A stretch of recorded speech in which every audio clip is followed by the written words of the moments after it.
They think it's bad politically, but we can't have happen what's happening. But we're here today to provide an update on my administration's all-out campaign to destroy MS-13, a vile and evil gang of people. We've just concluded a historic operation leading to the arrest and indictment of dozens of savage MS-13 members and leaders all across the country. So this is something that's taken place over the last few days. I want to thank Attorney General Barr for doing a great job in many ways, not just here. Acting Secretary of Homeland Security Wolf and FBI Director Wray for joining us today. And we'll be discussing a little bit about what we did and where we're going. But MS-13 has been a problem for our country for a long time. We've taken them out by the thousands. While radical left-wing politicians have fought to open borders and welfare for illegal aliens, my administration has fought for safe streets. We want security for our people. We want the rule of law. We want law and order. In the last 3 years, ICE has deported over 16,000 gang members and arrested over 2,000 members of MS-13. Think of those numbers, 16,000 and arrested over 2,000 members of MS-13. We've also deported a lot of the MS-13s out of our country. This week's actions by the Joint Task Force Vulcan is the most recent offense this has been a big offensive in my administration's war on foreign gangs, of which we came into this administration and we said, what's going on? We had gangs from countries that you wouldn't believe. More than 20 of the criminals we indicted and arrested in the past 7 days were illegal aliens. Yesterday, for the first time ever, the Eastern District of Virginia, thank you very much, indicted MS-13 leaders on charges of terrorism. So we have the MS-13 leader on charges of terrorism, and that's a first. Is that correct?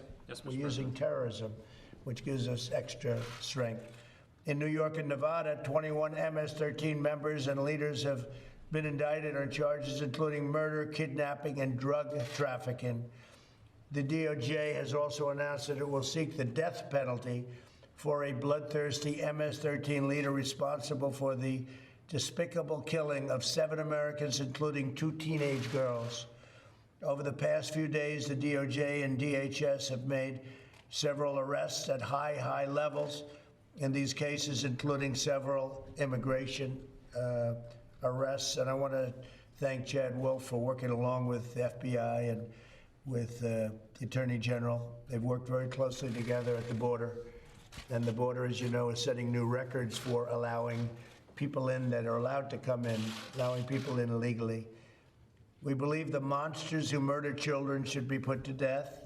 We seem to have quite a good agreement on that. These people murder children, and they do it as slowly and viciously as possible.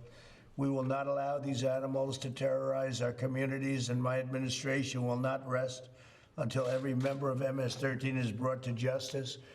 We've done a great job with MS-13, but now we're stepping it up even to a higher level. This has never happened before. There's never been any move like this before. Much of it's already taken place, otherwise we wouldn't be talking about it.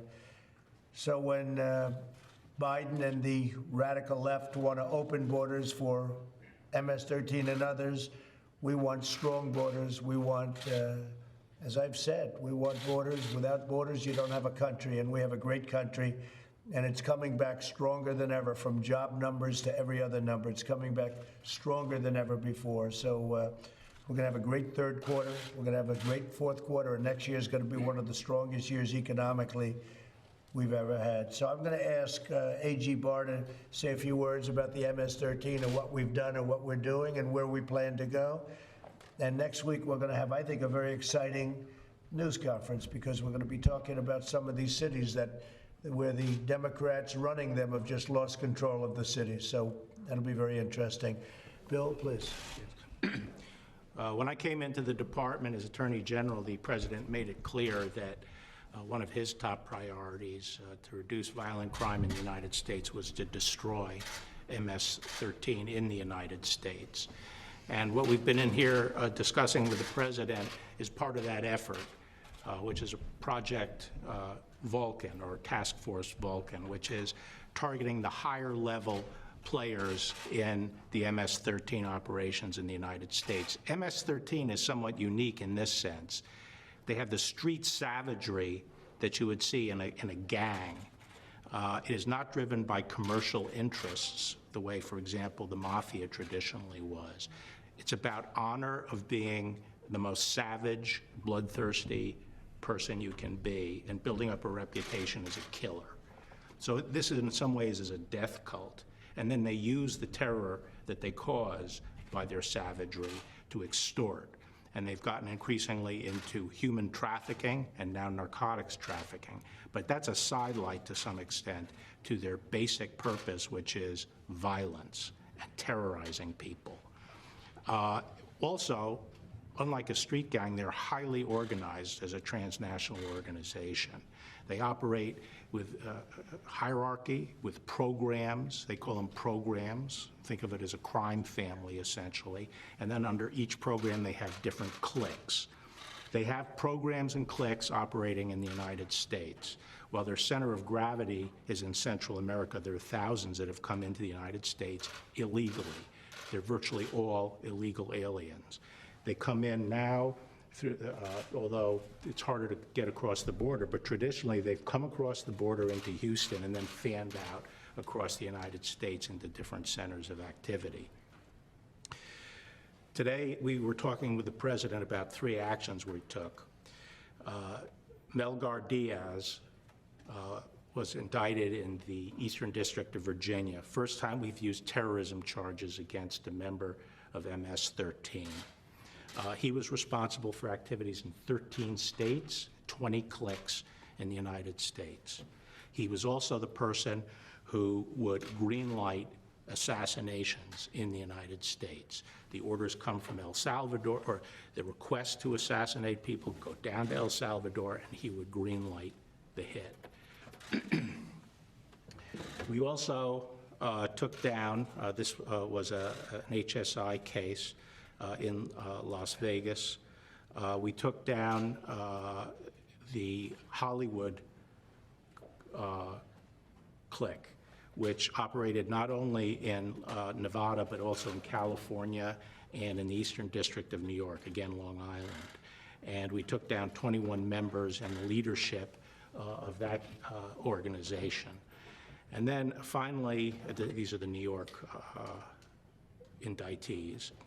And then finally, I announced that we are going to seek the death penalty against Alexei Sayans, who is a leader in the Eastern District of New York, a leader of MS-13 there. The president made a trip to Brentwood, New York, earlier in his administration, and he met with the families of victims that had been killed by MS-13, including the family of 2 young girls who were butchered with machetes.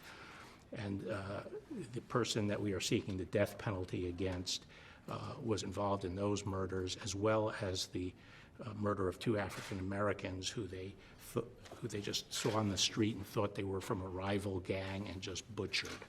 So those are the actions we're taking. There's more coming as we can target the leadership of MS-13. We're working very closely with the El Salvadorians on this. They've been very cooperative, and we have the HSI and the FBI with operations down in El Salvador. In past administrations, El Salvador, Honduras, Guatemala did not cooperate with the United States at all. They wouldn't let us bring people back. And under this administration, a long time ago, almost I would say my 2nd or 3rd day, I said, that's not going to work. They'd bring them back and they'd say, get them out of here, we're not taking them. And they don't say that anymore. They don't even come close to saying that anymore. So the operation is going to be very good. This is probably the meanest, worst gang anywhere in the world, the MS-13 group. And a big dent is put in them. It took place over the last few days and really over the last year. Heavy focus on MS-13. They're an evil group of people. They're sick, they're deranged, and we're taking care of it. And I want to just thank these great crime fighters that are with us today. Thank you. So It's really U.S. Attorney from Nevada, Nick Trutanich, the U.S. Attorney from the Eastern District of Virginia, Zach Terwilliger, obviously you know the Director of the FBI, Matt Albens of the ICE, Mike Carvajal of Bureau of Prisons. You might ask why the Bureau of Prisons, because they do like to try to operate out of prisons, and we have to make sure we collect intelligence in the prison system. And then Regina Lombardo of ATF, Tim Shea of DEA, and of course you know the Secretary of DHS, Chad Wolf. It's like central casting. If we forgot one person. The head of this program is John Durham Jr. from the Eastern District of New York, who has spent, how many years recently, John? I've been in the office 15, but I've been doing MS-13 for 10 years. 10 years. On Long Island, which is one of the hotbeds of MS-13 activity, or at least was. Good luck, Jim. Good luck. That's really great. So important. It's like central casting. People are like central casting, and you're going to do a great job, and we appreciate it. And we will be meeting you in a similar vein, but a little different subject next week, and that concerns our cities, and again, people that have lost control of some of our great cities. We're going to straighten things out. Thank you all very much. Thank you. Thank you. You talked about taking over cities earlier this week. Is that what next week's announcement is about? You'll be seeing next week. We'll have a conference next week, and we'll tell you in great detail, but it's something that I think at this point the American people want to see. They've been run very poorly, these cities, whether it's Seattle, where we were getting ready to go in and they decided to go in, and that's good. Minneapolis, where we had the National Guard go in, and as soon as they did that, we straightened that mess out. They should have been able to do it locally with their police. Their police are good. They were told not to do anything. Or many other cases. We're doing a great job in Portland. Portland was very rough, and they called us in, and we did a good job, to put it mildly. Many people in jail right now. But we have other cities that are out of control. They're like war zones. And if the city isn't going to straighten it out, if local politicians, all in this case, I don't say this for political reasons, they're all Democrats. They're liberal, left-wing Democrats. And it's almost like they think this is going to be this way forever. Where in Chicago, 68 people were shot and 18 died last week. We're not going to put up with that. We're not going to put up with that. So that's for our next discussion. Thank you all very much. I appreciate it. Thank you. Let's go. I get along very well with Dr. Fauci. I get along very well with Dr. Fauci. I have a very good relationship. Well, that's Peter Navarro, but I have a very good relationship with Dr. Fauci. Thank you very much. We will make America great again.